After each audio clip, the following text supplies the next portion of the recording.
When Sarah Bennett arrived in Medicine Bow as a mail-order bride, she thought her dreams of a frontier life were over. Rejected for being too sickly, she became another name on the growing list of brides sent back east. But Sarah had something the others didn't. A chance encounter with Dr. James McKinnon, the town's unconventional pharmacist. Known for mixing traditional medicine with frontier herbs, his unusual methods have made him an outsider.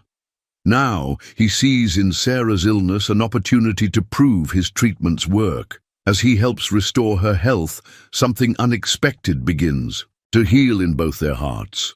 Could a rejected bride and an outcast doctor hold the key to revolutionary frontier medicine? The October wind swept across Medicine Bow's main street, rattling the painted letters on McKinnon's Pharmacy and Sundries. Sarah Bennett pulled her threadbare shawl tighter, the rejection letter crackling in her pocket like autumn leaves.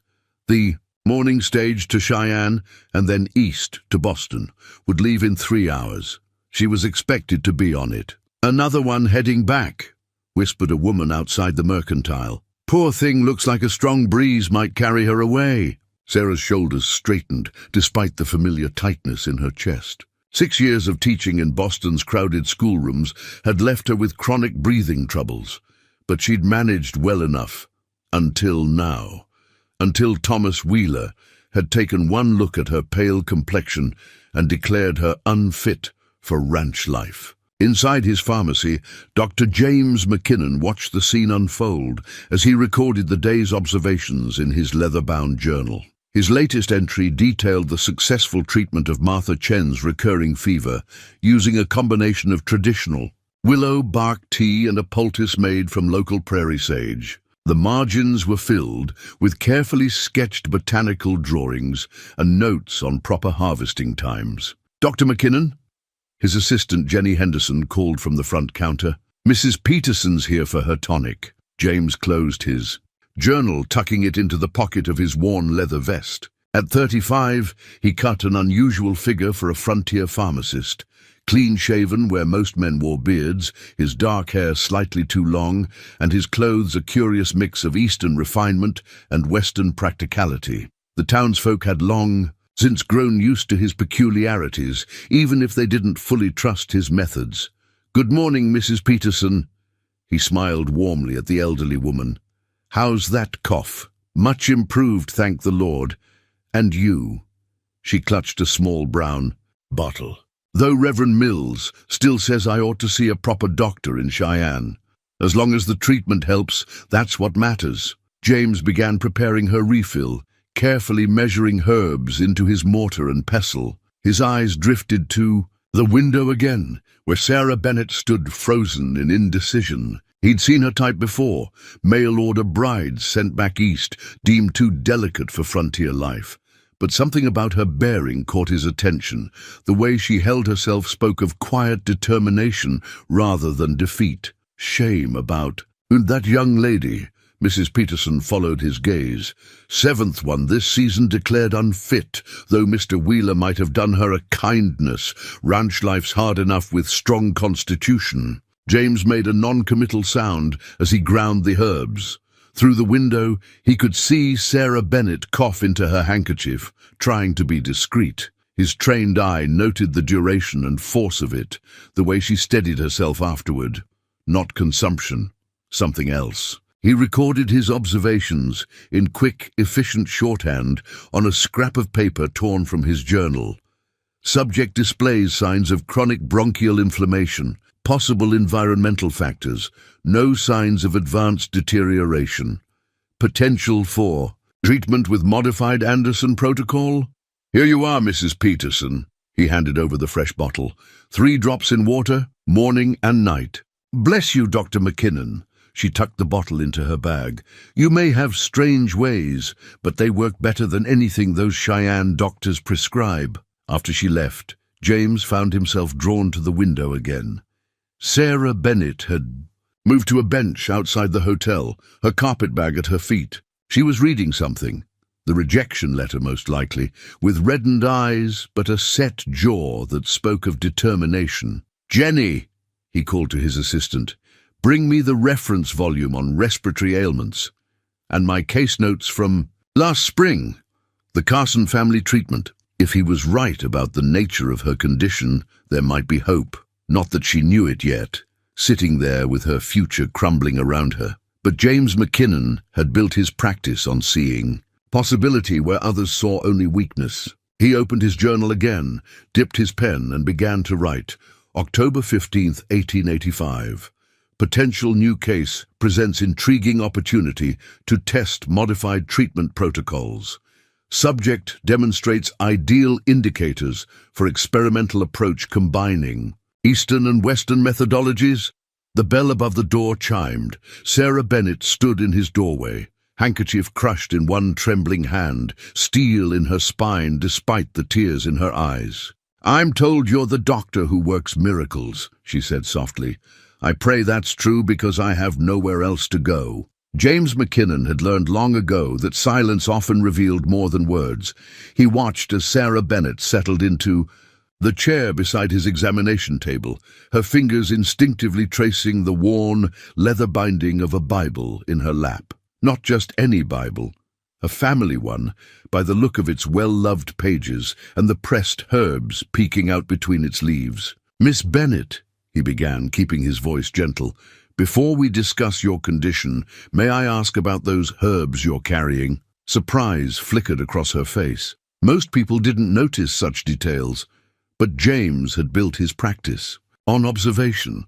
Sarah opened the Bible carefully, revealing delicate dried flowers and leaves pressed between its pages, each labeled in a feminine hand. "My grandmother's remedies," she explained, a hint of defensiveness in her tone. "She was known for her healing throughout our county in Massachusetts.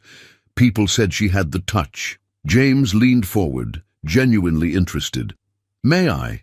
She hesitated only briefly before passing him the Bible. He handled it with reverence, recognizing the treasure it was, not just for its spiritual content, but for the generations of medicinal knowledge preserved within. "Yarrow for bleeding," he murmured, examining the specimens. "Elderflower for fever, and this—" He paused at a particular page. "Wild thyme for breathing troubles. She used it to help me as a child." Sarah's hand moved unconsciously to her chest. "The attacks were worse then," James nodded, making notes in his journal. "And when did they return?" 2 years ago. The Boston winters." She paused, fighting another cough. "The schoolroom where I taught was damp, coal smoke everywhere. By spring I could barely manage the stairs." He continued his examination with methodical care, noting every symptom. The whistling sound when she breathed deeply, the slight blue tinge to her fingernails, the way her pulse raced with even minimal exertion. But what interested him most was her grandmother's Bible, with its carefully preserved knowledge. "Your grandmother," he said, examining a particularly well-preserved specimen of echinacea. "She combined these with traditional medicines." Sarah nodded, some of her tension easing. "She worked with our town doctor. He respected her knowledge, even if others—" She trailed off, but James understood. He'd faced similar prejudices. "Miss Bennett," he closed his journal deliberately, "what I'm about to propose may sound unusual, but I believe your condition is treatable. Not just manageable, treatable. But it will require trust, time, and a willingness to try methods that others might question." Her eyes met his, hope warring with skepticism. "Mr. Wheeler said my lungs make me unsuitable for frontier life, that the altitude alone—" "Mr. Wheeler," James interrupted gently, "is not a medical professional, and with all due respect to his judgment of ranch wives, he's not qualified to determine your capacity for healing." Sarah's fingers tightened on her Bible. "The stage leaves. In 2 hours? Then we have time to discuss options." He pulled his chair closer, opening his journal to a fresh page. "Tell me more about your grandmother's treatments, and in return, I'll share some discoveries I've made about local herbs that might surprise you." The next hour passed in intense discussion. Sarah described childhood remedies while James took detailed notes, comparing her grandmother's methods. with his own findings. They discovered surprising overlaps, plants that grew in both Massachusetts and Wyoming, similar preparation techniques, compatible theories about combining traditional and natural medicines. "It's not just about treating symptoms," James explained, showing her his sketches of local medicinal plants. "It's about understanding how the body heals itself and providing the right support at the right time." A knock at the door interrupted them. Jenny poked her head in. "Doctor, stage is due in 30 minutes. Sarah straightened, reality crashing back. "I should stay." The word came from James before he could consider its implications. "Miss Bennet, I'm proposing a partnership of sorts. Your grandmother's knowledge, combined with my research, we could help others like you, and in the process prove that being sickly isn't a death sentence out here." She studied him for a long moment, her Bible clutched close. Outside, they could hear the stage driver calling for passengers. "What exactly are you suggesting, Dr. McKinnon?" 3 months. Give me 3 months to prove my methods work. You can assist in the pharmacy, share your grandmother's remedies, learn about local treatments. If you're not significantly improved by then," he gestured to the window, "the stage runs east every Tuesday." Sarah looked down at her grandmother's Bible, then at James's journal full of similar healing wisdom. Beyond the window, Medicine. Bo waited, a town that had already judged her too weak to stay. But here, in this room full of bottles and herbs and possibility, someone finally saw her strength instead of her illness. 3 months, she agreed softly, "but I have conditions of my own." Sarah's conditions turned out to be exactly what James had hoped for, a sign of the sharp mind behind her fragile appearance. She wanted to understand everything, the reasoning behind each treatment, the origin of every herb, the purpose of each preparation method. As he led her to his private consultation room that afternoon, he couldn't help but smile at her determined expression. "Before we begin," he said, reaching for a leather-bound volume from a locked cabinet, "there's something I need to show you." The book was well worn, its pages thick with pressed specimens and detailed drawings. Unlike his professional journal, this one bore no title on its cover. "What is it?" Sarah asked, leaning forward despite herself. 7 years of learning from those who knew this land's healing properties best." He opened the book carefully. "The local tribes, particularly the Arapaho and Shoshone, they understood things about these plants that no Eastern doctor ever could." Sarah's eyes widened as she took in the careful documentation. Detailed sketches of plants, precise, notes on preparation methods, and observations written in multiple hands, some in English, others in native languages with translations below. "You learned from them directly." James nodded, turning to a particular page. "When I first arrived, I was like any other Eastern-trained doctor, convinced I knew everything worth knowing. Then I watched a Shoshone healer cure a case of mountain fever that had stumped every white doctor in the territory." He paused, remembering. "It was a lesson in humility, and the beginning of my real education." The pages revealed a sophisticated understanding of local plants and their medicinal properties. Sarah recognized some from her grandmother's Bible, but many were entirely new to her. Each entry included not just the plant's properties, but detailed information about when and how to harvest it, which parts to use, and how to combine it with other treatments. "Most Western doctors," James continued, "they see these methods as primitive, but look here." He pointed to a detailed drawing of a flowering plant. "This grows nowhere else in the world. The tribe spent generations learning its properties. That's not primitive. That's centuries of careful observation and documentation passed down through oral tradition." Sarah traced the careful drawings with a gentle finger. "And you think these methods could help me?" "I think," James said carefully, "that combining this knowledge with what we know from your grandmother's remedies and modern medicine gives us possibilities that no single tradition could offer alone." He turned to another page, where a pressed specimen lay carefully preserved. "This is what the Arapaho call breath of the mountains. It grows only above certain elevations. Most Western doctors would say that altitude makes your condition worse. But what if the cure grows precisely where they claim you can't survive? Sarah leaned closer, examining the dried plant. How does it work? That's where Western medicine helps us understand. James pulled out his professional journal, opening it to recent observations.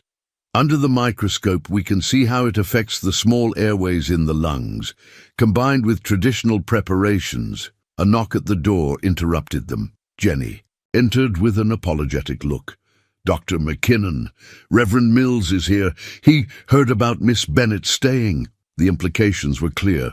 News traveled fast in Medicine Bow, and not everyone would understand their arrangement. Sarah straightened in her chair, that same steel entering her spine that James had noticed earlier. "Show him in, Jenny," James said calmly.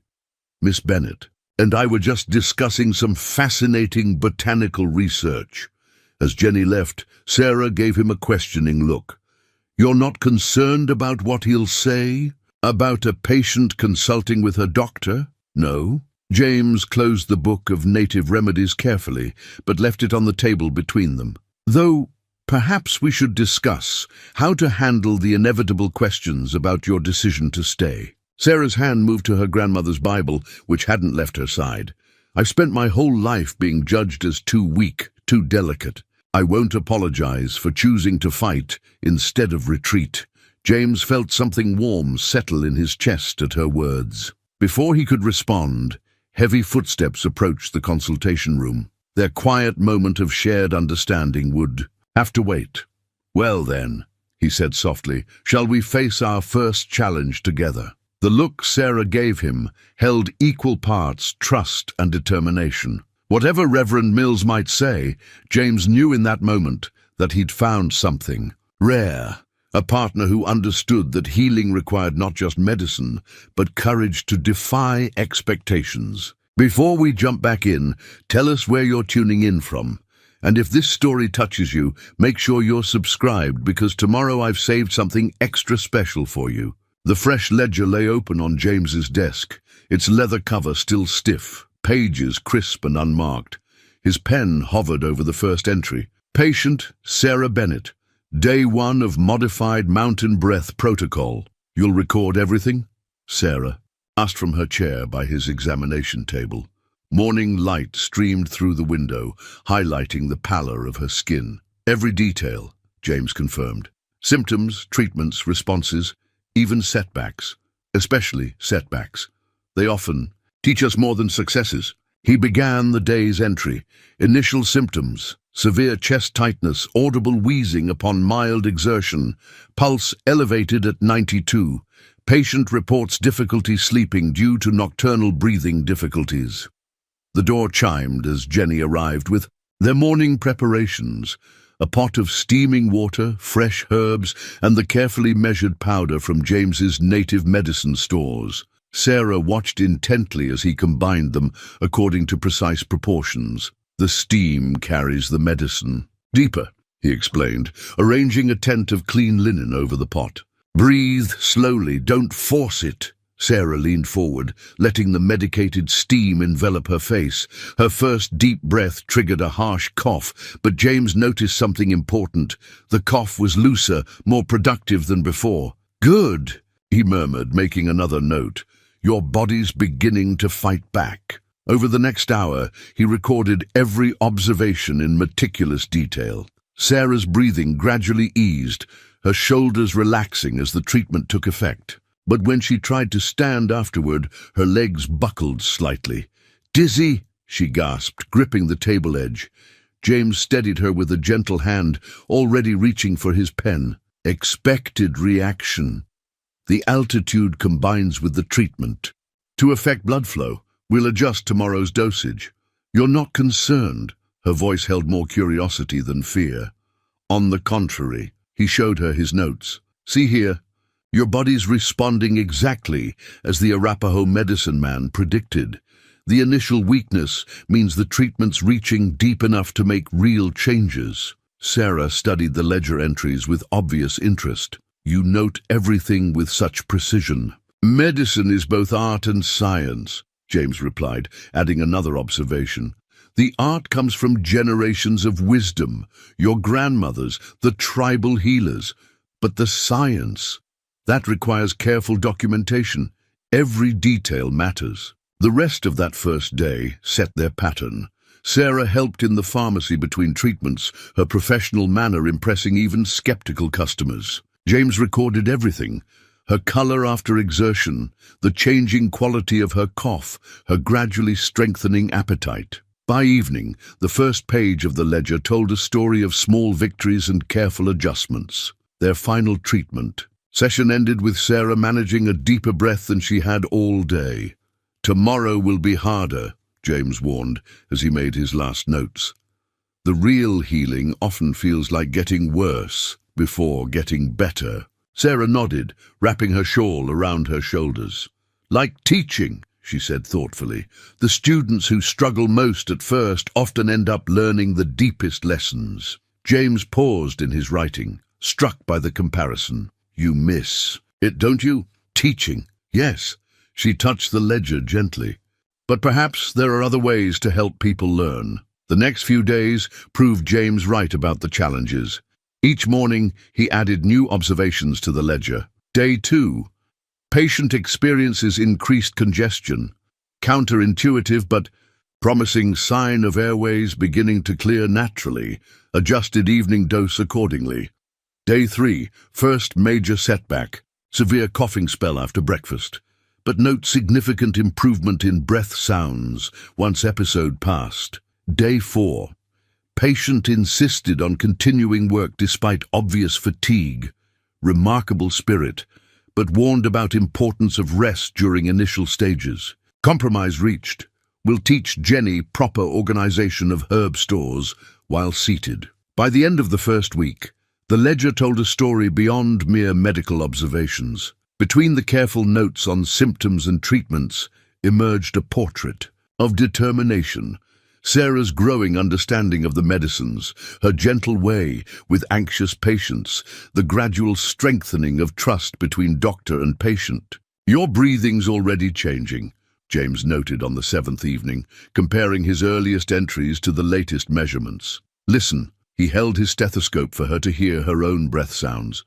Sarah closed her eyes, concentrating. "Less whistling," she said, "and the tightness. It's different, not gone, but fighting back," James finished, adding her observation to the day's entry. He hesitated, then wrote something else. "Patient demonstrates remarkable insight into her own healing process. Consider expanding her role in preparation of medicines." Sarah, reading over his shoulder, touched the words lightly. "You mean that?" "Every word." He met her eyes. "I record nothing in this ledger that isn't absolutely true." The moment stretched between them, full of unspoken possibility. Then the door chimed, announcing a late customer. Sarah straightened, automatically reaching to tidy her hair. "I'll help Jenny," she said, but paused at the door. "Dr. McKinnon?" "Thank you for seeing me as more than just a patient." James waited until her footsteps faded before making his final entry of the week. Note: patient's greatest medicine may be her own determination to heal. Traditional doctors overlook such factors at their patient's peril. Frontier medicine or frontier madness? The Medicine Bow Weekly Gazette's headline glared up from James's desk, its fresh ink still leaving traces on his fingers. Below it, the article pulled no punches. "Concerns grow as Dr. James McKinnon, our town's unconventional pharmacist, takes on his most questionable case yet. The recently rejected mail-order bride, Sarah Bennett, deemed unsuitable for frontier life due to chronic illness, has taken up residence at his establishment. Sources close to the situation report strange medical practices combining traditional medicine with native remedies and old wives' tales. While Dr. McKinnon's unusual methods have found support among some locals, many question whether false.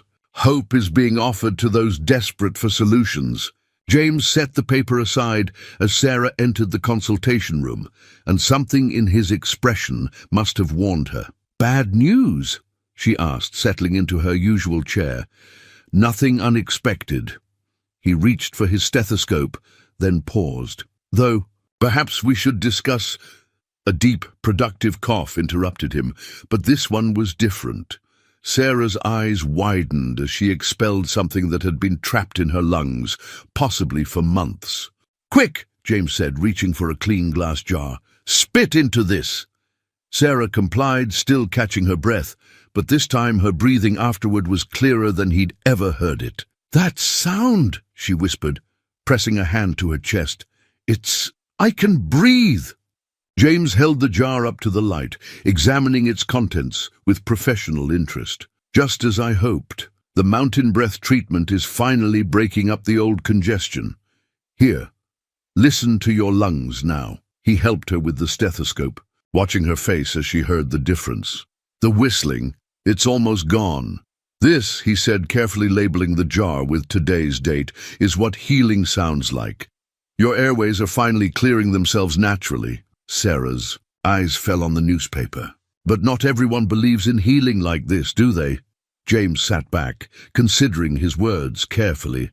Progress always faces opposition. "When I first started incorporating native medicines, some called it witchcraft.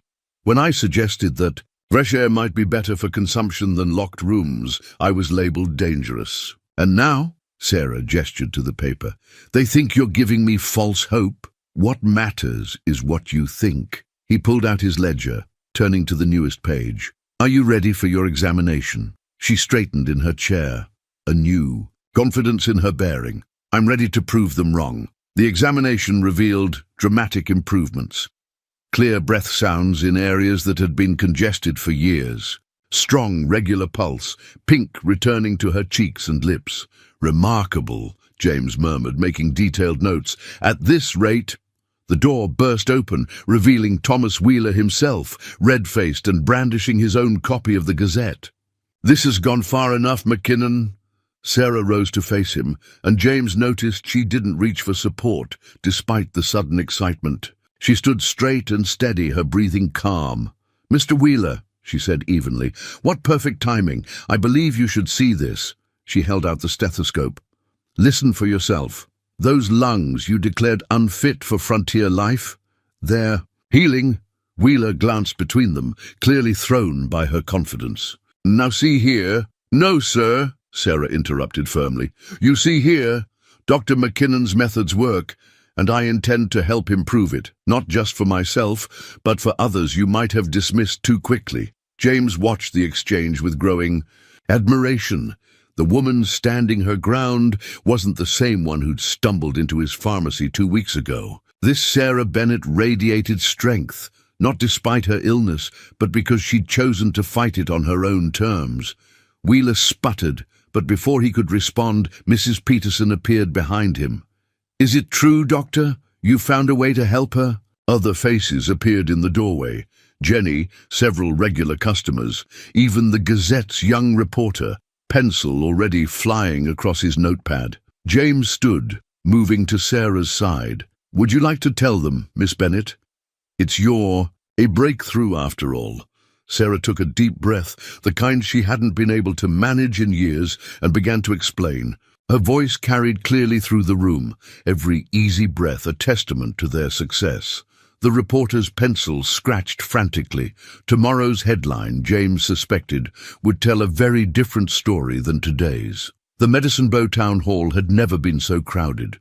James studied the meeting minutes from his seat in the back row, noting how carefully the town clerk had worded the agenda: discussion of medical practices and professional standards within city limits. Sarah sat beside him, her spine straight, dressed in a borrowed blue dress from Jenny that gave her some much-needed color.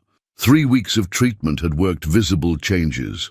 Her breathing was steady, her movements more confident. But tonight would test more than her physical progress. Mayor Harrison called the meeting to order with 3 sharp raps of his gavel. First item of business, Dr. James McKinnon's unconventional medical practices. The word hung in the air, like smoke. From his position, James could see the town clerk's pen scratching across the official record book. Meeting commenced, 7 p.m. Discussion of Dr. McKinnon's healing methods. Reverend Mills stood first, his black coat severe in the lamplight.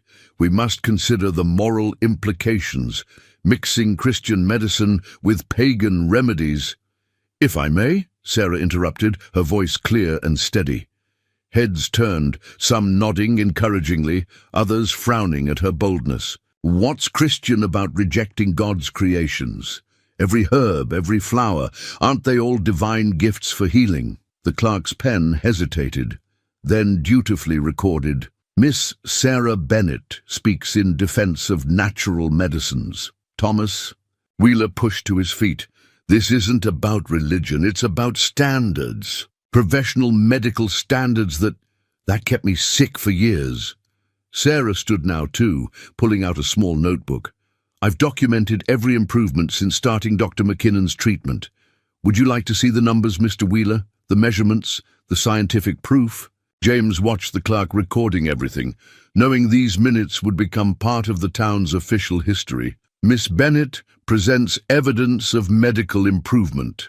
Mrs. Peterson's voice rose from the crowd. My arthritis hasn't pained me in months, thanks to the doctor's remedies. My Tommy's fever broke when nothing else worked, called another voice. The clerk's pen flew. Multiple testimonials in support of Dr. McKinnon's methods. But Wheeler wasn't finished. And what of his unusual arrangement with Miss Bennett? A single woman living above his pharmacy, working alongside him? What kind of example?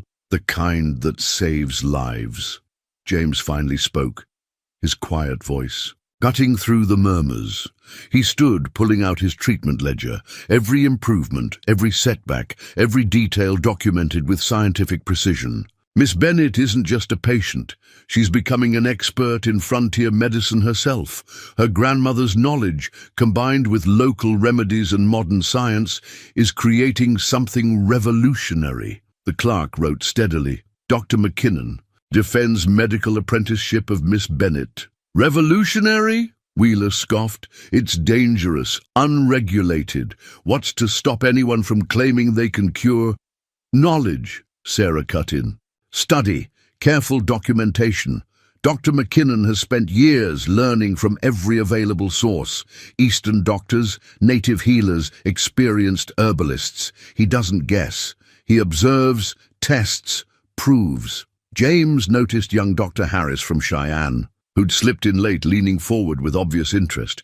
The Territorial Medical Board would want his report on this meeting. Mayor Harrison cleared his throat. Perhaps a demonstration. Miss Bennett, would you be willing to show us this improvement you claim? Sarah smiled. Without hesitation, she walked to the front of the hall, climbed the stairs to the podium, 32 steps that would have left her gasping 3 weeks ago, and began to speak. Her voice carried to every corner, clear and strong.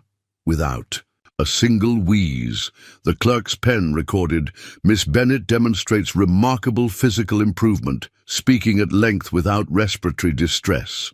James watched faces in the crowd change as Sarah spoke, explaining in simple terms how the treatments worked, how they documented everything, how they combined the best of all medical traditions. Even Wheeler's scowl softened slightly when she described helping other patients with similar conditions. We're not asking for blind faith, she concluded. We're offering documented proof, hope backed by science, and a chance to make Medicine Bow known for more than just its name. The clerk made the final entry, motioned to continue discussion at next meeting. Vote 15 in favor, 3 opposed. Meeting adjourned 9:15 p.m. As the crowd dispersed, Dr. Harris approached them. Interesting methods, McKinnon. The medical board might want to hear more. James nodded, but his attention was on Sarah, still standing, tall at the podium. She'd done more than defend their work. She'd shown everyone exactly why he'd seen such strength in her from the beginning. The town clerk closed the record book carefully, its pages now holding the first official recognition of their unconventional partnership. Tomorrow, there would be more battles. But tonight, they'd made history in more ways than one. The box caught Sarah's eye while she was organizing McKinnon's back office. A simple wooden chest, worn smooth with age, half hidden behind medical texts. She might have passed it by, but a letter had slipped partially out, yellowed with age, addressed to Dr. James McKinnon, Massachusetts General Hospital. "Find anything interesting?" James's voice made her jump. He stood in the doorway, watching her with an unreadable expression. "I'm sorry, I shouldn't have—" She started to push the box back. "No." He crossed the room slowly. "Perhaps it's time someone knew." He lifted the box carefully, bringing it to his desk. "These might help you understand why I chose this path." Inside lay dozens of letters carefully preserved. James selected one from the bottom, its paper crackling with age. This was the first. "From my supervising physician at Massachusetts General, 1875. Sarah took it gently, reading aloud. "Young man, your condition makes a medical career impossible. The demands of hospital rounds alone would tax your system beyond endurance. I recommend a less strenuous profession." She looked up sharply. "You were ill, chronic bronchial weakness, much like yours." He smiled faintly. "Why did you think I recognized your symptoms so quickly?" He pulled out another letter, this one written in a flowing native hand with English translations between the lines. This one changed everything. From Chief Medicine Bear of the Arapaho, he saw me struggling to breathe during a supply run to their reservation and offered to help. Sarah read pieces of the translation. "The white man's medicine is strong, but sometimes the old ways heal what new ways cannot. Come learn if you wish to breathe with the strength of mountains." "I spent 6 months with them," James said softly. "Learning, healing. When I returned to Medicine Bow, I could outride most cowboys. But more importantly, I understood that true healing doesn't belong to any one tradition." He spread more letters across the desk, correspondence with herbalists, reports from medical colleagues, notes from grateful patients, each one a piece of his journey. "The medical board nearly revoked my license when I started combining treatments. Some colleagues still won't speak to me." He picked up a more recent letter. "But then I receive things like this. My daughter breathes freely for the first time in her life. God bless your strange ways, doctor." Sarah touched the letters gently. "Why are you showing me these now?" "Because you deserve to know why I fought so hard to keep you here." His voice softened. "I saw myself in you that first day. The same struggle to breathe, the same determination not to let it define you." Their eyes met across the desk strewn with his past. Something shifted in the air between them, understanding deepening into something more. "There's another reason," he continued, drawing out one final letter. "This arrived yesterday from Dr. Harris. The Territorial Medical Board is interested in our results. They want documentation of all our combined treatments, your grandmother's remedies, the native medicines, everything." Sarah's breath caught. "They're taking us seriously?" "They're taking you seriously." He handed her the letter. "It specifically mentions your presentation at the town meeting. They want both of us to present our findings in Cheyenne." "Both of us?" She stared at him. "But I'm not a doctor. You're something just as valuable. Proof that these methods work. And more than that," he gestured to her notebooks filled with careful observations, "you understand the science behind it all. You've become exactly what I hoped, a true partner in this work." The word partner hung between them, heavy with multiple meanings. Sarah looked down at the scattered letters, each one a step on the path that had led them here. "Your letters," she said slowly, "they tell the story of how you became who you are. Just like my grandmother's Bible tells our family's healing history. And now we're writing a new chapter together." His hand covered hers where it rested on the letters. "If you're willing." The touch sent warmth through her that had nothing to do with medicine. When she met his eyes again, she saw more than a doctor looking back at her. And for the first time, she let herself acknowledge that he'd become more than just her healer. "I think," she said softly, "I've been willing since that first day you saw me as more than just another sickly bride." Outside the window, Medicine Bow's evening bustle continued, unaware of the moment unfolding in the quiet office.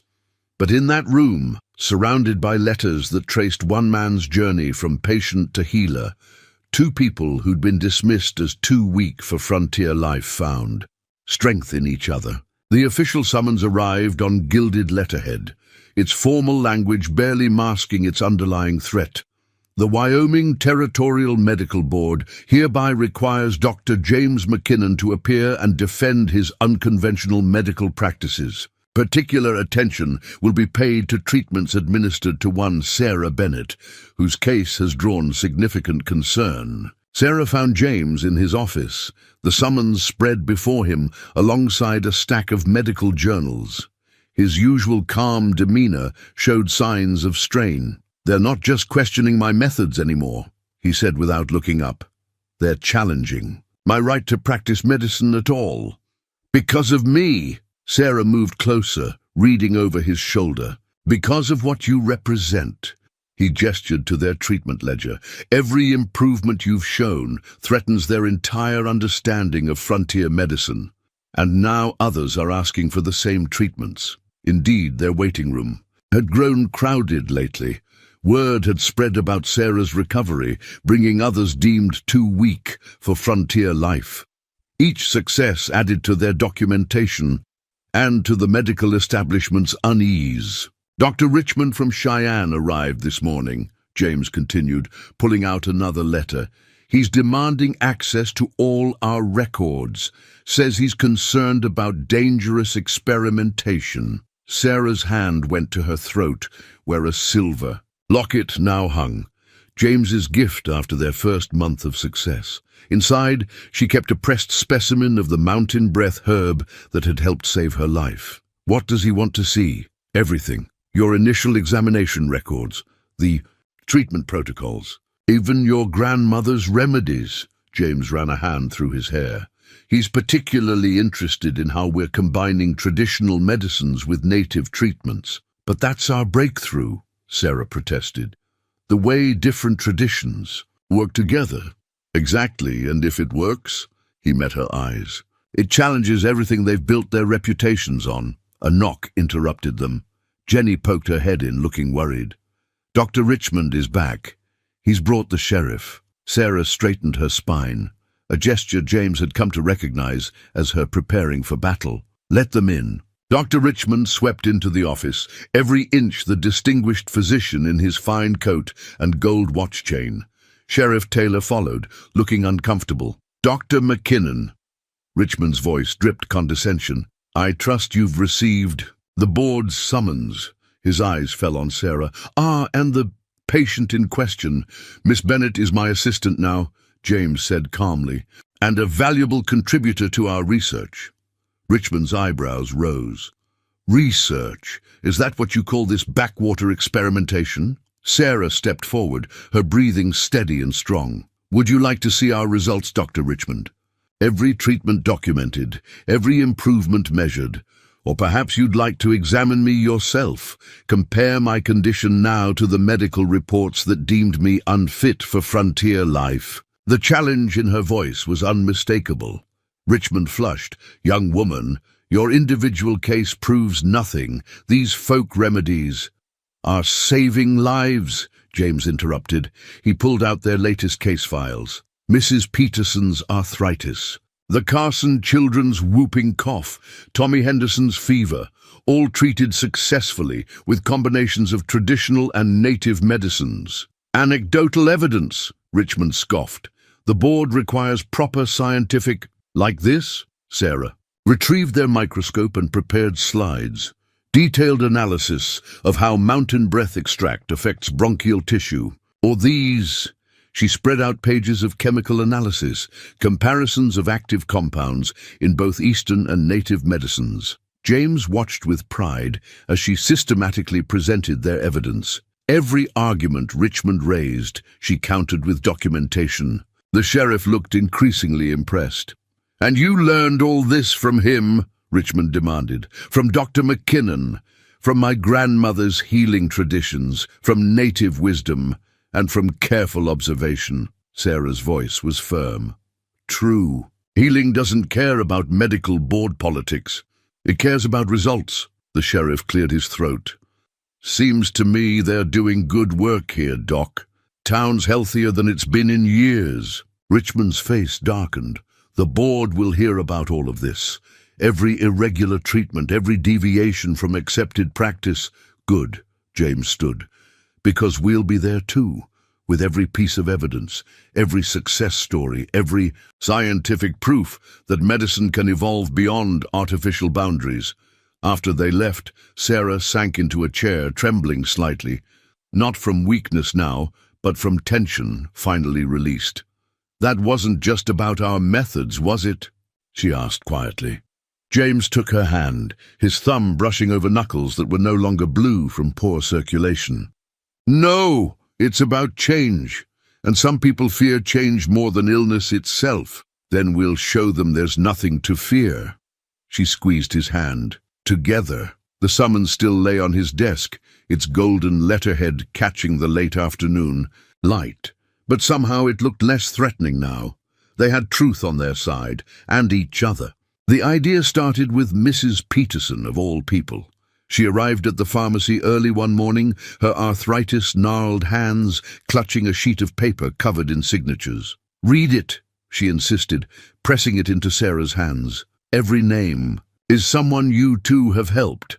Sarah unfolded the document carefully. At the top, in neat schoolteacher's script, she read, "We, the undersigned citizens of Medicine Bow, do hereby attest to the positive effects of Dr. James McKinnon's medical treatments. Furthermore, we petition the Wyoming Territorial Medical Board to recognize the value of combining traditional medicine with frontier wisdom." The signatures filled both sides of the page. Ranch hands, shopkeepers, mothers, miners, dozens of names, each with a personal note about healing received at McKinnon's pharmacy. "Martha Chen's fever broke after 3 days of your herbs," Sarah read aloud. "Tommy Henderson breathes clear for the first time in his life. Baby Rose saved by native cough medicine when nothing else worked." James appeared from the back room, drawn by the emotion in her voice. "What's all this?" "The truth," Mrs. Peterson declared firmly, "and there's more coming. Reverend Mills is bringing signatures from his congregation, and Sheriff Taylor's riding to the outlying ranches today." Sarah handed James the petition, watching his face as he read. His usual professional composure cracked slightly at the outpouring of support. "You've done more than heal bodies," Mrs. Peterson continued. "You've given hope to people who thought they were too weak, too sick, too old to survive out here." She patted Sarah's hand. "Just look at our Miss Bennett here. From rejected bride to respected healer. If that's not God's work, I don't know what is." The bell above the door chimed. Jenny hurried in, carrying more pages. "The miners' wives sent these, and Mr. Chen is translating for the Chinese railroad workers. They want to add their stories too." Throughout the day, more people arrived. Thomas Wheeler's own ranch hands came, talking about injuries healed by McKinnon's poultices. The station master described how Sarah's breathing exercises had helped his asthmatic daughter. Sarah and James worked between visitors, preparing medicines and treating patients, but now their usual routine felt different, weighted with meaning as each person they helped reminded them why their fight mattered. "Look at this," Sarah said softly, showing James a newly arrived page from Chief Medicine Bear himself. He writes that combining healing traditions honors both peoples and makes the medicine stronger. James touched the native leader's strong signature. "He taught me that wisdom knows no boundaries, that healing comes from understanding, not authority." Their eyes met over the growing stack of testimonials. Something had shifted between them since Richmond's visit, a deepening of trust into something warmer, more personal. "James," Sarah began, then hesitated. It was the first time she'd used his given name, but before she could continue, Reverend Mills burst in, his own collection of signatures clutched triumphantly. "Even the doubters are coming around. When they saw little Mary Watson walking again after your treatments." He trailed off, noticing the moment he'd interrupted. "Perhaps I should come back." "No," Sarah said quickly, professional mask sliding back into place. "Every signature matters. Every voice needs to be heard." They worked late into the evening, organizing the testimonials. Jenny helped sort them by condition treated, creating a comprehensive record of their success. The stack grew impressive. Undeniable proof of lives changed. "It's not just about us anymore, is it?" Sarah observed as they finished. James shook his head. "It never was. It's about proving that healing can come from unexpected places. That strength often hides in those deemed too weak." He looked at her then, really looked, seeing not the sickly bride who'd first entered his pharmacy, but the strong, capable woman she'd become. She'd grown into her new role naturally, her teacher's gift for explanation blending perfectly with her grandmother's healing wisdom. "Sarah," he said softly, echoing her earlier use of his first name. "Whatever the medical board decides, know that you've already changed medicine in Medicine Bow. You've shown everyone that true healing knows no boundaries, professional or personal." She met his gaze steadily, her breathing clear and strong. In the quiet pharmacy, the petition pages rustled between them, filled with names of people they'd helped together. But the most important changes couldn't be captured in signatures. They lived in the trust that had grown between a rejected bride and an unconventional doctor, a trust that was blooming into something deeper with each passing day. Outside, the sun set over Medicine Bow, painting the sky in shades of healing herbs. Tomorrow would bring new challenges, new patients, new battles with the medical establishment. But tonight, surrounded by their community's support, they could face it, all with hope and with each other. The Territorial Medical Board's chambers in Cheyenne were designed to intimidate. Dark wooden panels loomed above the witness chair where Sarah now sat, facing 5 stern-faced doctors. Their official review document lay before them, its blank, pages waiting to record either vindication or condemnation. "Miss Bennett," Dr. Richmond's voice carried from the center seat, "please describe your condition when you first arrived in Medicine Bow." Sarah sat straight, her voice clear and steady. "I suffered from chronic bronchial weakness, aggravated by years teaching in poorly ventilated Boston schoolrooms. Multiple doctors had declared me unfit for frontier life, and now you claim to be cured through Dr. McKinnon's unusual methods." "Not just cured." Sarah gestured to James, who brought forward their documentation. "We've documented every step of my recovery, but more importantly, we've proven these methods can help others with similar conditions." The youngest board member, Dr. Thompson, leaned forward with interest. "These chemical analyses of your mountain breath compound, they're quite detailed. We believe in combining scientific rigor with traditional wisdom." Sarah opened their research journal. "Each treatment is carefully tested, its effects documented under microscope and in clinical observation." Richmond frowned. "Yet you utilize remedies from questionable sources, native medicines, folk cures. Knowledge isn't questionable simply because it comes from an unexpected source," Sarah countered. "The Chinese railroad workers' use of willow bark was dismissed as superstition until Western medicine discovered aspirin held the same properties." A murmur ran through the assembled observers. James, watching from his seat, saw several board members exchange thoughtful looks. Dr. Anderson, the eldest member, spoke for the first time. "Your background was in teaching, not medicine. How can you claim expertise in these matters?" Sarah smiled slightly. "My grandmother was a healer who worked alongside doctors in Massachusetts. She taught me that observation and documentation are the foundations of understanding. Dr. McKinnon has expanded that education into a systematic study of how different medical traditions can work together." She opened her grandmother's Bible, now filled with additional notes and specimens. "Every treatment we develop is tested, recorded, and verified. We don't work on faith alone. We work on evidence." The review document was filling with notes. As Sarah continued her testimony, she described case after case. Children breathing freely after years of struggle, chronic pain eased by combined treatments, fevers broken by medicines that bridged cultural divides. "And what of Dr. McKinnon's role in all this?" Richmond pressed.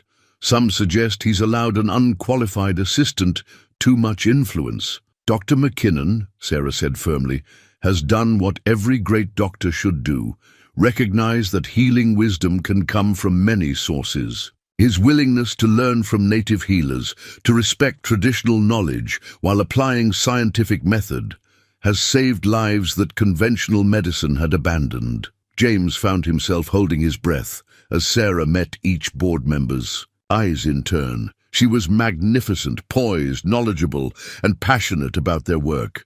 Dr. Thompson spoke again. These results are impressive, but what guarantees that others could safely replicate your methods? That's exactly why we've documented everything so carefully. Sarah gestured to their complete records. Every treatment protocol, every measurement, every observation. We're not asking for blind trust. We're offering proof. The board members huddled together, speaking in low voices.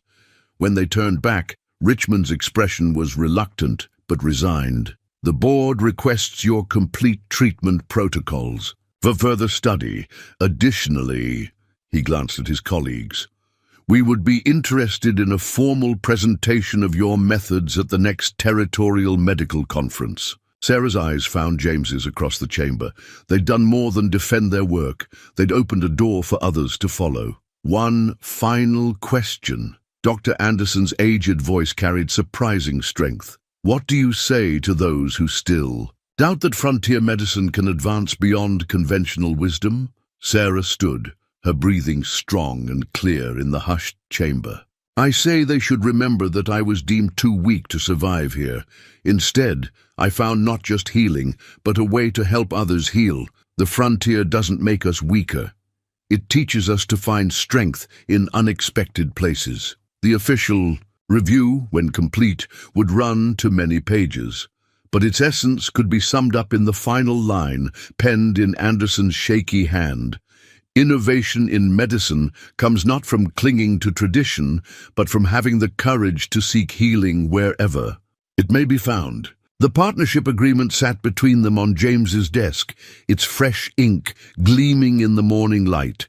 McKinnon and Bennett, practitioners of frontier medicine. Below the header stretched carefully worded clauses that would forever change the nature of their relationship, professionally at least. Equal shares, James explained, watching Sarah's face as she read. Equal responsibility, equal authority in all medical decisions. Sarah's fingers traced the letterhead. You're certain? Some might say a former mail-order bride isn't qualified. Some might also say a woman deemed too sickly for frontier life couldn't become one of its most effective healers. He smiled. Yet here you are, proving them wrong every day.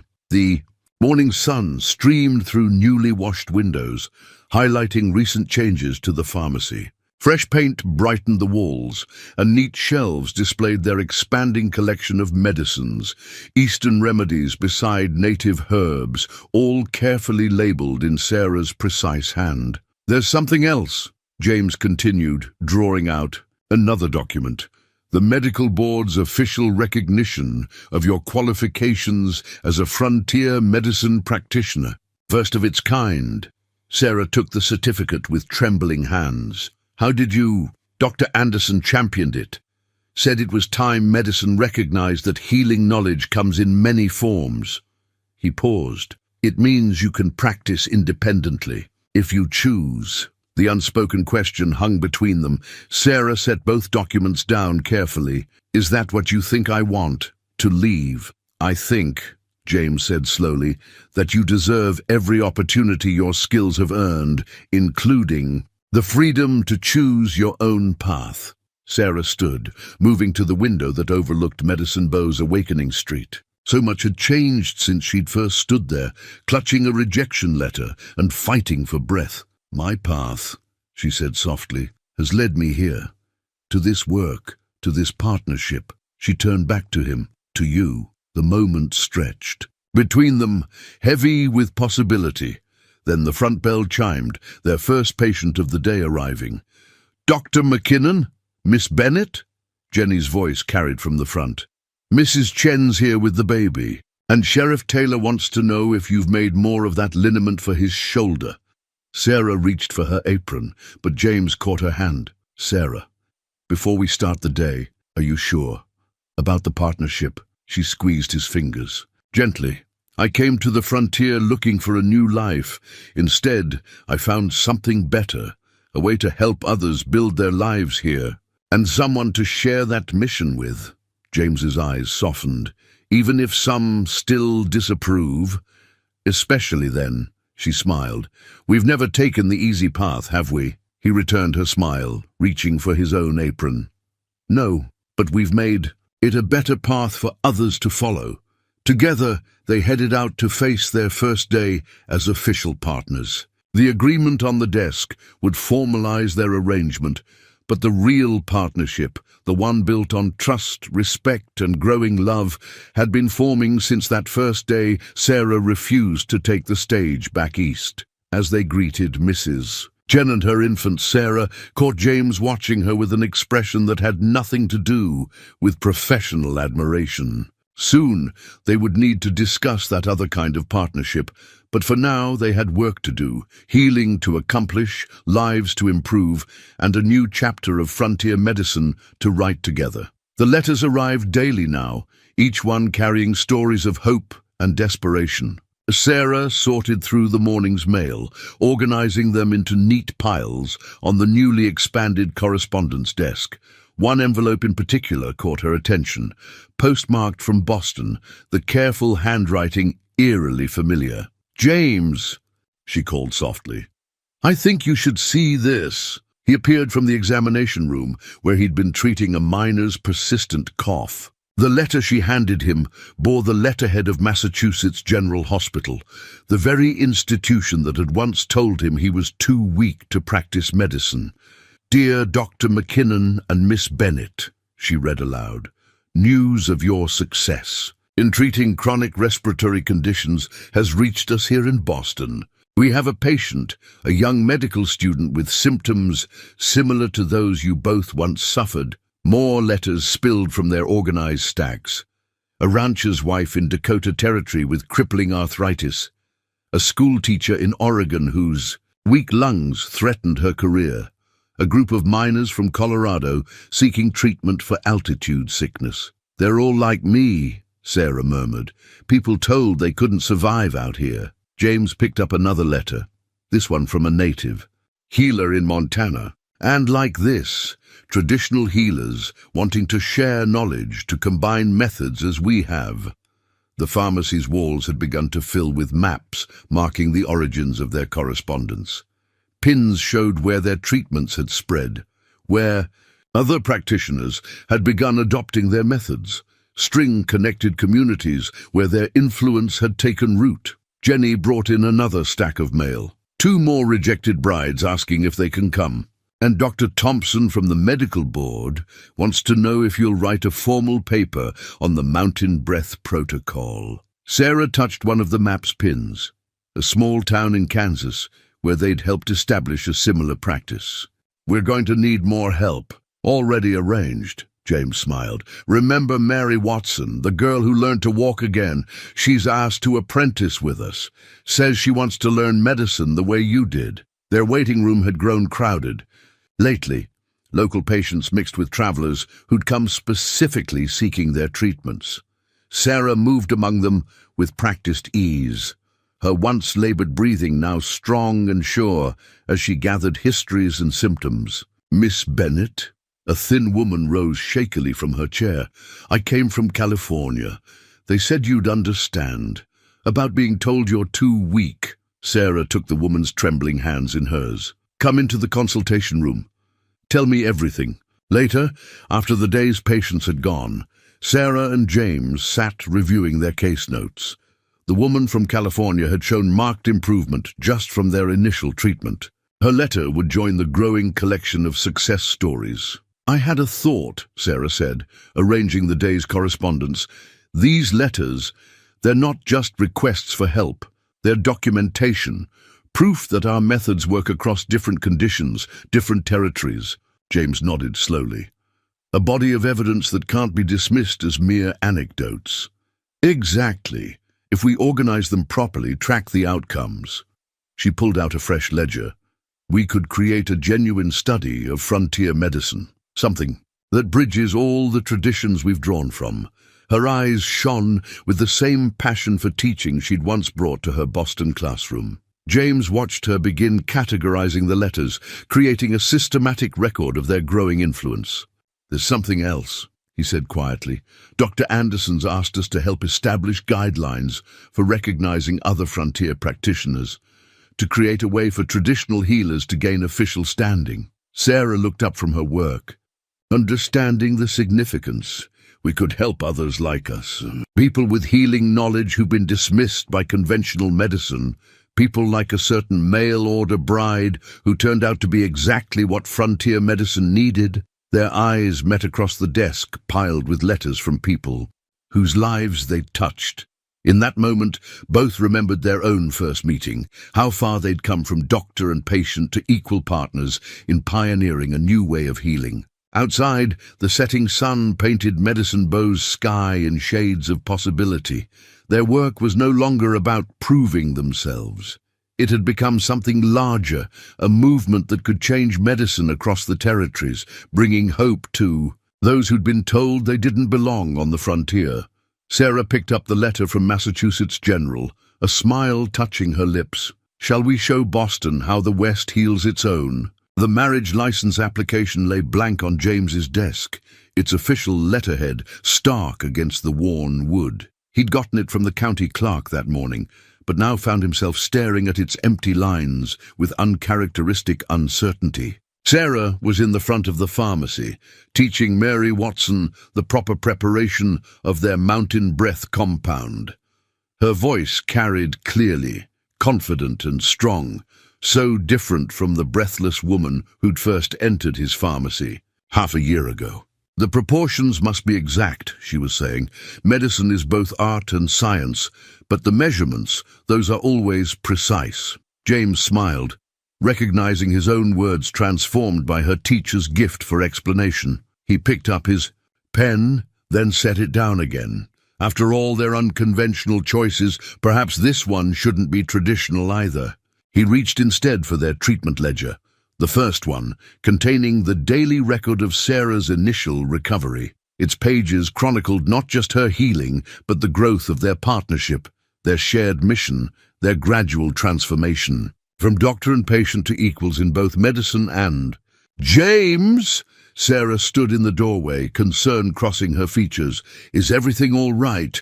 You've been distracted all morning." He closed the ledger carefully. "Actually, I was hoping we could review a case together, a rather personal one."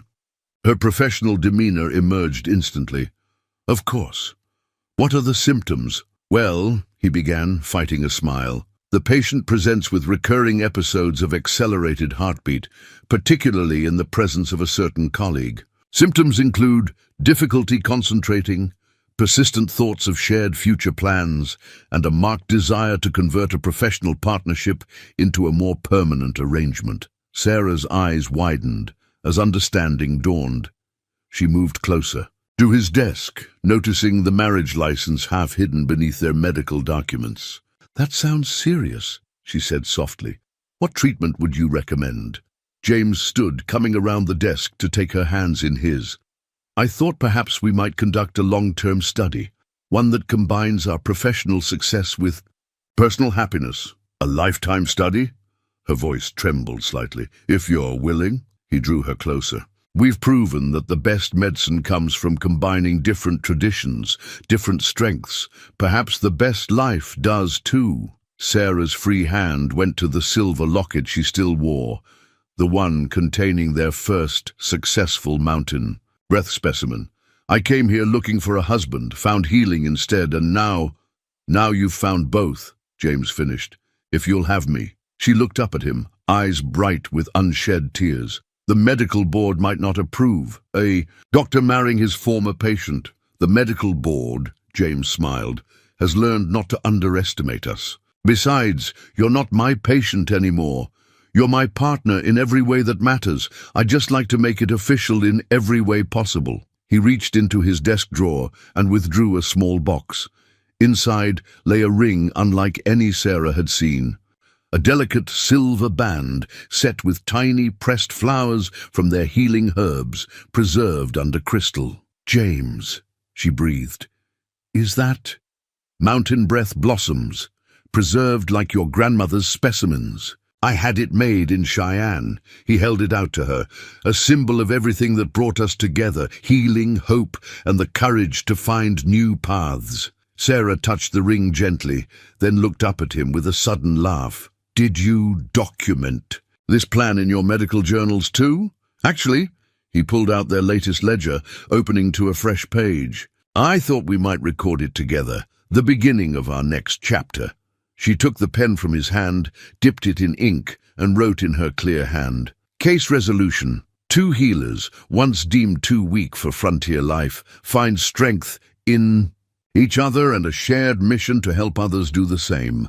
Then she turned to him, eyes shining. "Yes, to all of it. To continuing our work together, to building our life together, to showing the world that the greatest healing comes from love." James slipped the ring onto her finger, then pulled her close. Outside, they could hear Mary Watson greeting a patient, Jenny organizing their correspondence, the usual bustle of their thriving practice. But in that moment, their world narrowed to just the two of them, no longer doctor and patient, no longer even just partners, but 2 people who had found healing in love, and love in healing.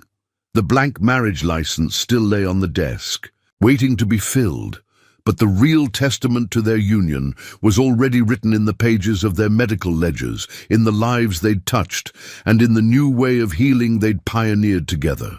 The first threatening letter arrived on a bright autumn morning, anonymous but clear in its intent. "Your unnatural mixing of medicines corrupts proper medical practice. A woman's place is in the home, not playing at doctor. Cease this charade, or face the consequences." Sarah found it slipped under the pharmacy door, the paper cheap, but the handwriting educated. She was about to show it to James when Jenny burst in, face flushed. "Someone's been spreading rumors," she gasped, "saying, 'Your medicines are dangerous. Mrs. Peterson's daughter won't let her come for her arthritis treatment anymore. And the mining company's new doctor is telling workers to stay away.'" James emerged from the back room, another letter in his hand. This one bore an official letterhead: "Notice of investigation into unauthorized medical practices." "It's not just local," he said grimly. "Someone's been writing to medical boards across the territories, challenging our methods." Sarah straightened her spine, that same steel-strong posture she'd developed during their fights with the first medical board. "They're trying to frighten away our patients and our supporters." James handed her the investigation notice. "This mentions concerns raised by prominent medical professionals about unauthorized persons administering treatments." They both knew who they meant. Despite Sarah's official recognition as a frontier medicine practitioner, some still saw her as an interloper, a former patient who'd overstepped her bounds by becoming a healer herself. The door chimed. Thomas Wheeler stood there looking uncomfortable but determined. "Thought you should know. There's talk at the Cattlemen's Association. Some are saying your engagement is inappropriate. A doctor marrying his patient, practicing medicine together." "Former patient," Sarah corrected firmly, "and fully qualified practitioner as recognized by the Territorial Medical Board." "I'm just passing along the warning." Wheeler shifted uneasily. "There's money behind this. Eastern doctors worried about their methods being challenged.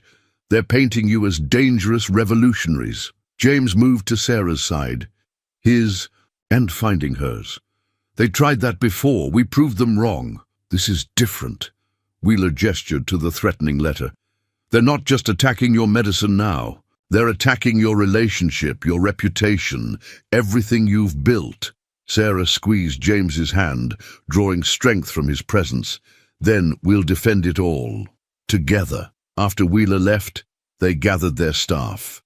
Jenny, Mary, Watson, and 2 new apprentices drawn by their growing reputation. Sarah held up the anonymous letter.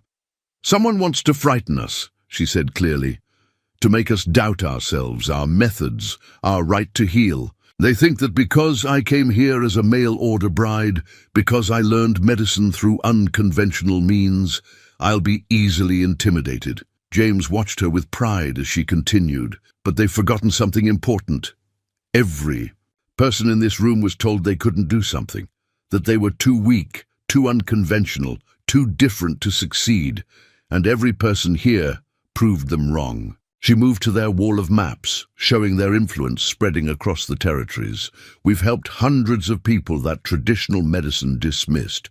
Every pin on this map represents someone who found healing when others said it was impossible. What do we do? Mary asked, her own story of learning to walk again after everyone had given up, making her voice fierce with determination. Sarah turned to James. Their silent communication developed over months of working together, speaking volumes. He nodded, understanding her plan. We document everything, she declared. Every treatment, every success, every piece of evidence that our methods work. We write to everyone we've helped, ask them to share their stories. We show them that trying to silence us means silencing hundreds of voices, hundreds of lives improved. James pulled out fresh ledgers. And we keep working, keep healing, keep proving that medicine is stronger when it brings traditions together instead of building walls between them. One by one, their staff nodded, determination replacing fear. The threatening letter lay forgotten as they began planning their response, not with anger or fear, but with the quiet strength that had brought them this far. Sarah and James shared a look that spoke of more than professional partnership.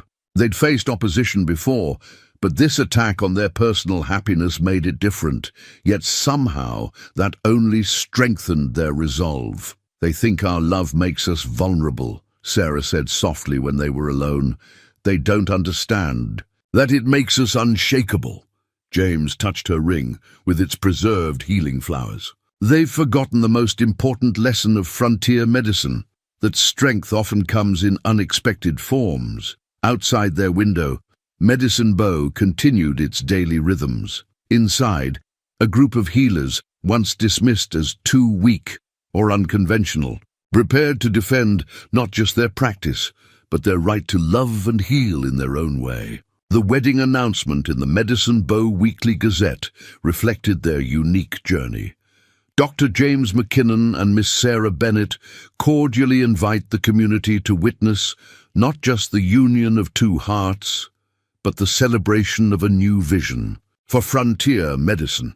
The ceremony will combine traditional wedding customs with healing rituals from multiple traditions, symbolizing their belief that strength comes from bringing different worlds together. Sarah smoothed the newspaper clipping, now framed alongside their medical certificates and partnership agreement. The pharmacy had been transformed for tomorrow's ceremony.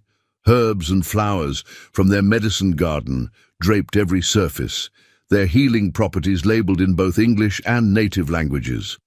The Arapaho delegation just arrived, Jenny announced, excitement coloring her voice. Chief Medicine Bear himself came, and Dr. Anderson's stage is due within the hour. Sarah nodded, touching the wedding dress hanging nearby. Instead of traditional white, she'd chosen a deep green silk that matched their mountain breath herbs, embroidered with healing plants in silver thread. Her grandmother's Bible lay ready on the ceremony table, pressed flowers marking passages about love and healing. Miss Bennett? Mary Watson appeared, carrying their newest treatment ledger. We've finished preparing the Unity Ceremony herbs. Each blend represents a different tradition of healing. The idea had come from James. Instead of lighting a unity candle, they would combine medicines from each tradition that had shaped their practice, creating something new and powerful. Eastern pharmaceutical powders, native herbs, Sarah's grandmother's remedies, and their own frontier discoveries would join to form a unique healing compound. Perfect. Sarah checked the carefully measured portions. And the certificates for our guests? Ready. Mary held up an example, beautifully printed documents that would officially recognize the traditional healers attending the ceremony as partners in their growing network of frontier medicine. The door chimed. James entered, his eyes finding Sarah immediately. The medical board representatives just telegraphed. They're coming too, all of them. Even Richmond. Sarah raised an eyebrow. To support us or study us? Does it matter? James moved to her side. Every person who attends, whether friend or former opponent, will see what we've built. How bringing different traditions together makes everything stronger. Medicine, community, love. He trailed off as shouting erupted outside. They rushed to the window to find Thomas Wheeler arguing with a group of men in Eastern suits, representatives from the medical establishment, who opposed their methods. You can't stop this wedding, Wheeler was saying, his voice carrying clearly. This whole town stands with them. They've proven themselves 100 times over. Sarah and James shared a look of surprise. Wheeler, their original opponent, now defended them fiercely. The pharmacy filled with supporters throughout the afternoon, patients they'd healed, students they'd taught, healers from different traditions they'd united. Each brought something to add to their ceremony: herbs, wisdom, stories of healing. As sunset approached, Sarah stood in their consultation room, now transformed into her dressing area. Her breathing was strong and steady as she prepared for the ceremony that would unite all parts of their life together. The wedding announcement had described their vision perfectly, not just a marriage, but a declaration that love, like healing, grew strongest when it embraced different traditions, when it saw strength in supposed weakness, when it dared to forge new paths. Tomorrow they would face whatever challenges came. But tonight they would show the world that the same philosophy that had revolutionized frontier medicine could also build a beautiful life, one that brought people together instead of driving them apart. Through the window, Sarah could see Medicine Bow gathering for the ceremony. Former patients stood alongside medical board members. Native healers conversed with Eastern doctors. Mail-order brides they'd helped heal chatted with ranch wives who'd once doubted them. James appeared in the doorway, his eyes bright with love and purpose. Ready to write our next chapter? Sarah took his hand, feeling the strength they'd built together. Ready to show them that love, like medicine, knows no boundaries. The acceptance letter from Harvard Medical School seemed almost impossible. We are pleased to invite Dr. James McKinnon and Mrs. Sarah McKinnon to present their groundbreaking research on frontier medicine integration at our upcoming medical conference. Of particular interest is your successful combination of traditional medical practices with native healing methods. They want us to teach their doctors, Sarah marveled, morning light streaming through the pharmacy windows. She was no longer the rejected bride fighting for breath. Now she stood confident, a silver streak in her hair matching the ring on her finger with its preserved healing herbs. James looked up from examining their latest patient records. Not just Harvard. Look at the rest. More letters spilled across their desk. Johns Hopkins, Pennsylvania Medical College, even correspondence from European medical societies. Their methods weren't just being accepted, they were being sought out. We've started something bigger than ourselves, Sarah said softly, touching a letter from a frontier doctor in Montana who'd successfully replicated their treatment protocols. Remember when they said I was too weak to survive out here? James smiled, remembering that first day. Now they're asking us to show them the strength they missed. The door chimed as Mary Watson entered, no longer an apprentice, but a full partner in their expanding practice. The new students are here, the ones sponsored by the Medical Board's Frontier Medicine program. Sarah gathered their teaching materials, carefully documented case studies, precise treatment protocols, pressed specimens of their key medicinal herbs. Each student would learn not just the medicines, but the philosophy behind them, that healing came from bringing traditions together, from seeing strength where others saw weakness. The students filed in, a diverse group that would have been unthinkable a year ago.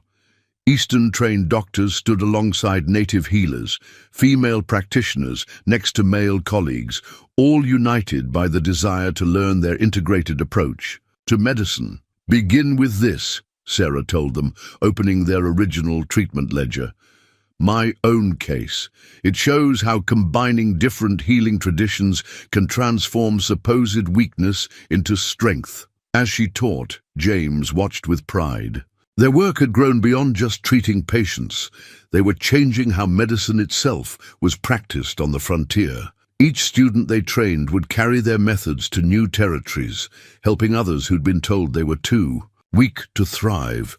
A telegram arrived from the Territorial Medical Board, Frontier Medicine Certification Program approved. McKinnon and McKinnon methods to become standard curriculum. Congratulations on revolutionizing territorial healthcare. Sarah held the telegram close. We did it, James. We really did it. But their greatest victory wasn't in the official recognition. It was in the lives they'd touched, the barriers they'd broken, the hope they'd given to others who'd been dismissed as too weak or different to succeed. Through their window they could see Medicine Bow thriving. The town had become a center for medical innovation, drawing healers and patients from across the territories. Their little pharmacy had grown into a teaching hospital, where different traditions worked together to create something stronger than any could achieve alone. Just like their love had grown from doctor and patient to equal partners, their work had grown from treating illness to transforming medicine itself. And it all started because a mail-order bride deemed too sickly refused to accept others' limitations. In their garden, the mountain breath herbs bloomed, ready for a new generation to learn their healing properties. Above their desk hung the verification from Harvard Medical School that their methods were now being taught in the most prestigious institutions. But more importantly, in their heart, they knew they'd created something that would outlast them. A legacy of healing that saw strength in diversity and hope in unity. 1 year later, Sarah was reviewing their newly published medical manual, Frontier Medicine, an integrated approach, when Jenny's voice carried from the front of the hospital. Dr. Sarah, there's someone here you should meet. At the entrance stood a young woman, pale and breathless, clutching a familiar-looking letter. Sarah recognized the trembling hands, the determined set of jaw, the mix of fear and hope in her eyes. She'd worn that same expression herself not so long ago. Another rejection letter? Sarah asked gently. The woman nodded. They said They said the frontier would kill me, but I heard about you, about what you and Dr. McKinnon created. Here, Sarah picked up their published manual, its pages filled with proven treatments, successful cases, and the wisdom of multiple healing traditions. What's your name? Elizabeth Collins. I was supposed to marry a rancher near Cheyenne, but... She gestured helplessly at her labored breathing. Miss Collins, Sarah smiled. Would you like to hear a story about another bride once deemed too sickly for frontier life? James appeared in the doorway, his presence still sending warmth through Sarah's heart. Together, they led Elizabeth into their consultation room, no longer just a doctor's office, but a place where hope and healing had transformed countless lives. As they began their examination, Sarah caught James's eye. They didn't need words anymore to communicate. In Elizabeth, they saw their legacy continuing, another chance to prove that frontier medicine, like frontier love, grew strongest when it embraced those others had dismissed. Outside their window, mountain breath herbs bloomed in the garden, where they trained new healers. Inside, their manual laid out the path for others to follow, and in their hearts, they knew that every person they helped wrote another line in the story that had begun with a rejected bride and an unconventional doctor who dared to see strength where others saw only weakness. Medicine Bow had become more than just a town. It was now a beacon of hope for anyone told they weren't strong enough to pursue their dreams. And in their growing hospital, Sarah and James McKinnon continued to prove that the greatest healing came from loving not despite supposed weaknesses, but because of the strength it took to overcome them.